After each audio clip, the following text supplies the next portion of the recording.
안녕하세요. 8월 첫째 주, 그러니까 4일부터 7일까지의 한국 증시 동향 보고서를 좀 자세히 들여다보는 시간입니다.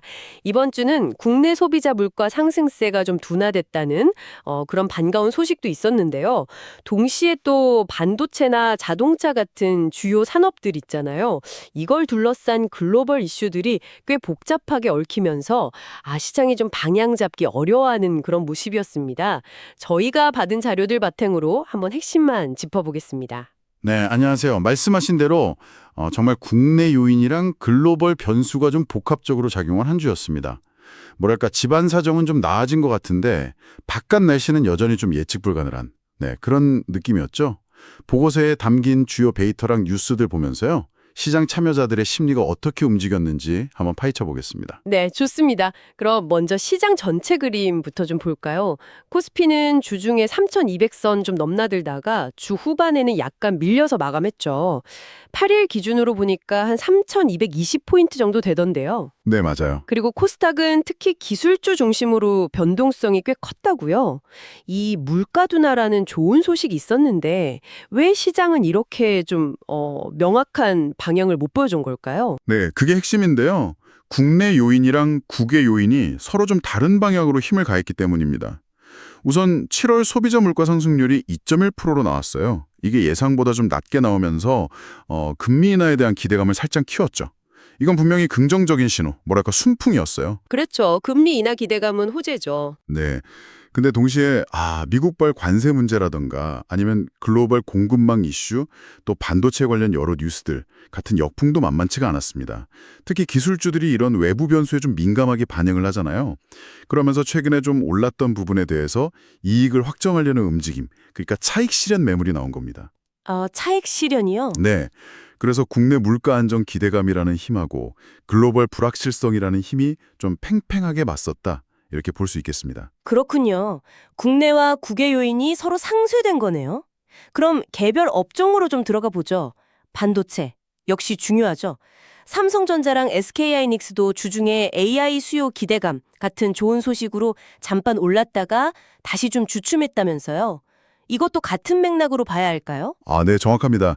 이게 반도체 업종이 지금 얼마나 좀 복합적인 상황에 놓여 있는지를 잘 보여주는 대목인데요.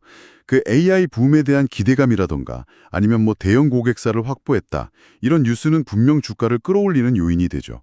근데 동시에 미국이랑 중국 관계라던가 아니면 각국의 어떤 산업 정책 같은 그런 거시적인 변수에도 굉장히 또 취약하다는 걸 이번 주에 다시 한번 확인시켜 줬습니다.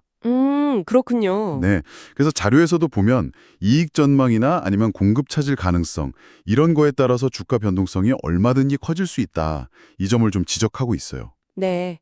반도체가 이렇게 대외 변수에 민감했다면 좀 국내 시장에 더 집중하는 플랫폼 기업들은 어땠을까요? 네이버랑 카카오 소식도 좀 눈에 띄던데요. 네, 이쪽은 또 각자 다른 이유로 주목을 받았습니다. 네이버 같은 경우는 2분기 실적이 예상보다 꽤 잘 나왔어요. 이게 주가에 긍정적인 영향을 미쳤죠. 플랫폼 사업도 그렇고 AI 투자도 성과를 내고 있구나. 이런 신호로 읽혔습니다. 늘어나는 부분, 그리고 광고 시장 경계에 따라서 실적이 좀 흔들릴 수 있다는 점은 여전히 위험 요인으로 남아 있습니다.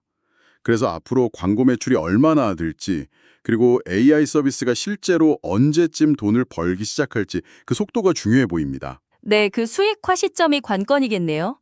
카카오는요? 목표가 상향 소식이 있었죠. 네, 카카오는 일부 증권사에서 목표 주가를 올렸다는 소식이 나오면서 주가가 한번 크게 올랐어요. 근데 이제 거래량이 폭발적으로 늘었다는 건 단기적으로 이익을 보고 팔려는 사람들도 그만큼 많다는 뜻이거든요. 그렇죠. 양날의 검이네요. 맞습니다.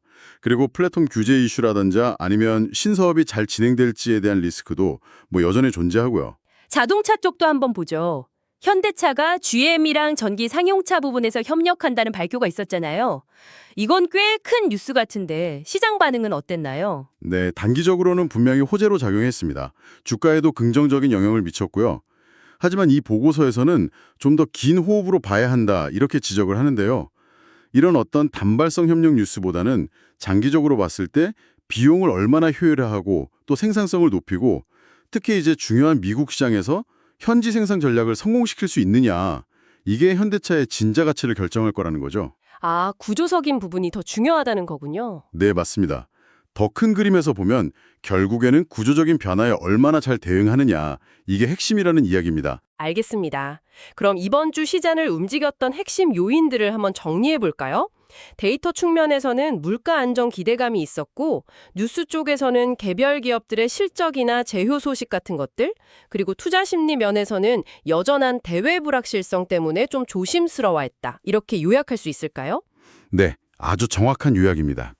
7월 소비자 물가 둔화, 그 플러스 2.1%라는 숫자가 금리 인하 기대를 살리면서 위험 자산을 선호하는 심리에는 분명 긍정적인 신호를 줬죠. 그리고 뭐 GM, 현대차 협력이라든가 네이버 실적 같은 건 개별 종목에 대한 기대를 높였고요. 네네. 하지만 미국과 중국 간의 어떤 긴장 관계라든가 관세 문제 같은 먹구름이 뭐 완전히 거친 게 아니다 보니까 좋은 소식이 나와도 금방 또 차익 실현 매물이 나오고 또 경기에 민감한 주식들에 대한 평가는 계속 엇갈리는 그런 패턴이 반복된 겁니다. 네, 이해가 됩니다. 자, 그럼 이 분석들을 쭉 종합해 볼 때 이번 주는 국내 물가 안정이라는 긍정적인 신호에도 불구하고 특히 기술주를 중심으로 해서 글로벌 변수에 시장이 얼마나 민감하게 반응하는지를 좀 여실히 보여준 한 주였다. 이렇게 정리할 수 있겠습니다. 이 분석 결과가 우리 청취자분들께 시사하는 바는 뭘까요? 네, 이 자료는 어떤 균형 잡힌 시각을 제안하고 있습니다.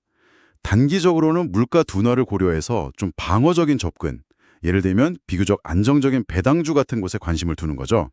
그러면서도 동시에 경기에 민감한 업종, 그러니까 소위 경기 민감주인 반도체나 자동차의 움직임도 놓치지 말라는 겁니다. 균형이 중요하군요. 네, 중장기적으로 보면 반도체와 자동차는 AI 수요 증가나 전기차로의 전환 같은 큰 구조적인 변화에서 수혜를 볼 가능성이 분명 높습니다.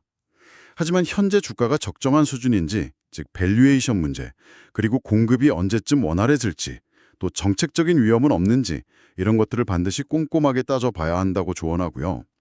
네이버나 카카오 같은 플랫폼 기업들은 AI 같은 신기술로 얼마나 빨리 수익을 낼 수 있을지, 그 속도 문제와 함께 규제 위험은 또 어떻게 관리할지 이걸 같이 고려해야 합니다. 네, 고려할 점이 많네요. 네, 이번 분석은 결국 국내 경제의 긍정적 신호, 즉 물가 안정 기대와 글로벌 기술 산업에 대한 높은 의존도 사이에서 한국 증시가 어떻게 보면 좀 균형점을 찾아가고 있는지를 보여줬다고 생각합니다. 여기서 한 걸음 더 나아가서 이런 질문을 던져볼 수 있을 것 같아요.